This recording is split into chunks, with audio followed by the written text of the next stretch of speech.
And now we're ready for questions. Yes. Leader Schumer, in response to the violence in Israel recently, Senator Warren says the Biden administration should make it clear to the Israeli government that the evictions of Palestinian families from East Jerusalem is illegal and must stop immediately. Do you have any view on the subject? And secondly, what's the timeline for getting an ambassador confirmed to Israel through the Senate here? Well, the second I'll have to get back to you on. I don't have the timeline. On the first, I hope both sides can come together and bring peace. Yes. Ahead of the White House meeting tomorrow, Republicans have drawn a red line on pay for around the 2017 tax law. Do you believe they need to move off that red line for it to be anything more than just a conversation? I think the 80% of Americans believe the system ought to be made more progressive and the wealthy ought to pay a much fairer share.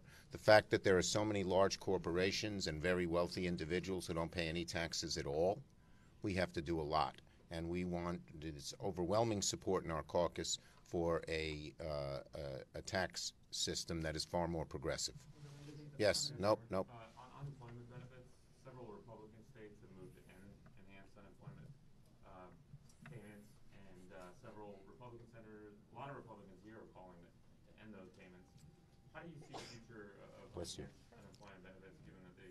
You know, when you study it, there are many, many reasons that there is a shortage of workers. Some of it is because Trump cut off immigration so severely. We have half the number of immigrants that came in.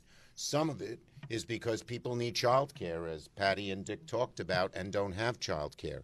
Some of it is because people don't want to go back until they're sure that COVID is beaten. So there are a whole lot of reasons for this, and I think many more people are helped. All the people who can't get jobs for the variety of reasons we've talked about, many more people are helped by this $300 extra, and the overwhelming support in our caucus is to keep it. Yes. When you talk about the infrastructure bill, you've heard about the D.C. bill, some of these pieces of legislation, you have such a narrow majority. Isn't the problem not so much the filibuster, but trying to get everyone in your caucus on the same page so you can at least get to that point to try to... Look, we have discussions in our caucus all the time. Our leadership team is broad. It goes from Bernie Sanders to Joe Manchin, and we discuss things all the time. And in the past, we've been able to come together on every major issue, and I'm very hopeful that'll happen again. Yes, next. Leader Schumer, when would you find it suitable to cut off negotiations with Republicans on infrastructure if you can't reach a compromise? Look, as we said, we prefer to do things in a bipartisan way. And we're going to keep pursuing that in a variety of different ways. And even when it can't be bipartisan, we're going to have a process in committees where they can do amendments and stuff like that. But obviously, we don't want to make the mistake of 2009 and 10, where the negotiations went on forever. Then the Republicans didn't join, and we couldn't get much else done.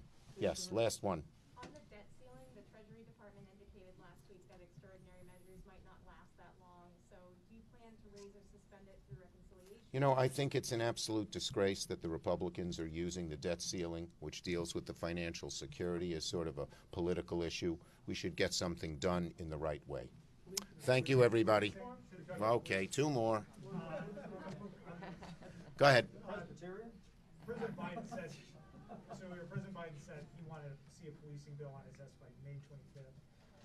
Is that feasible? Will you commit to putting a bill on the floor? And I also want to ask you about Congressman Clyburn, who said he'd be willing.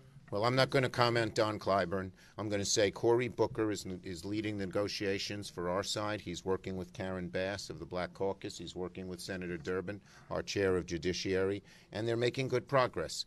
Is it a bad sign? Could you accept a package that doesn't... I'm not going to try to publicly negotiate. I have a lot of faith in Cory Booker. Thank you, everybody. Thank you, folks.